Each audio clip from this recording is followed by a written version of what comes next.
In today's video, I'm going to teach you how to change your email address in Asana. We'll walk through this step by step so you can safely add a new email to your account and make sure everything continues to work smoothly. This is especially useful if you're switching companies, cleaning up old accounts, or just want a different address associated with your Asana profile. First, open Asana in your web browser and log into your account. Once you're on your main Asana workspace, look toward the top right corner of the screen. You'll see your profile icon there. This might appear as your photo, your initials, or a generic avatar. Go ahead and click on that profile icon. This opens a small menu that contains options related specifically to your account. From this menu, look for the option labeled Settings. It's usually clearly named and easy to spot. Click on Settings to open your account settings window. This is where you manage things like your profile, notifications, and of course, your email addresses. Inside the settings window, you'll see several tabs across the top. Find and click on the tab that says Account.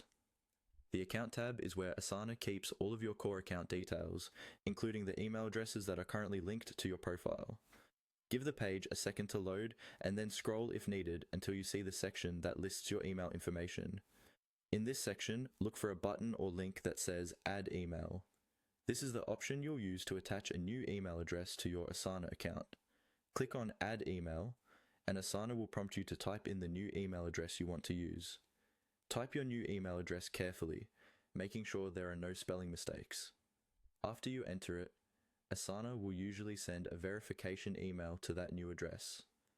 You'll need to open your inbox, find the message from Asana, and follow the verification link inside to confirm that you own that email. Once you've verified it, your new email will appear in your Asana account settings. From there, you can typically set it as your primary email, and if you want, remove any old addresses you no longer use, as long as your organization's policies allow it. And that's it. By clicking your profile icon, opening settings, going to the account tab, and selecting Add Email, you can easily update the email address associated